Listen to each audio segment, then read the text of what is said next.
ಇನ್ನು D ಗ್ಯಾಂಗ್ನ A9 Dhanaraja ಧಾರವಾಡಕ್ಕೆ shift ಆಗಿದ್ದಾನೆ. ಆರೋಪಿಯನ್ನು ಈಗ ಜೈಲಿನೊಳಗಡೆ ಕರ್ಕೊಂಡು ಹೋಗಿದ್ದಾರೆ.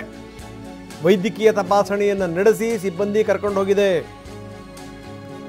ಧನರಾಜ ಜೊತೆ A14 ಪ್ರದೋಷ್ ಕೂಡ ಬಂದಿರೋದು. ಇಬ್ಬರನ್ನ ಇಲ್ಲಿ ಹಾಕಿದ್ದಾರೆ. ಬೆಳಗಾವಿ ಜೈಲಿಗೆ ಪ್ರದೋಷ್ ಶಿಫ್ಟ್ ಆಗುವಂಥ ಸಾಧ್ಯತೆಗಳಿದೆ. ಎಲ್ಲ ಸಿದ್ಧತೆಗಳು ಕೂಡ ಆಗಿವೆ. ಒಬ್ಬೊಬ್ಬರನ್ನ ಒಂದೊಂದು ಕಡೆ ಚದುರಿಸ್ಬಿಟ್ರು ನೋಡಿ.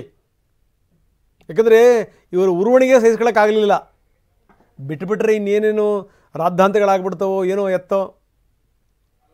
A9 ಧನರಾಜನ್ನ ಧಾರವಾಡಕ್ಕೆ ಶಿಫ್ಟ್ ಮಾಡಿದ್ರು. ಇನ್ನು ಪ್ರದೋಷನ್ನು ಅಲ್ಲಿ ಇಟ್ಕೋಬಾರ್ದು ಅಂಥೇಳಿ ಆತನನ್ನು ಇನ್ನೊಂದು ಜೈಲಿಗೆ, ಬೆಳಗಾವಿ ಜೈಲಿಗೆ ಹಿಂಡಲಗಾಕ್ಕೆ ಧನರಾಜ್ ಮತ್ತು A14 ಪ್ರದೋಷ್ ಜೊತೆಗೇ ಕರ್ಕೊಂಬಂದರು. ಯಾಕಂದರೆ ಒಂದೇ ರೋಡಲ್ಲ.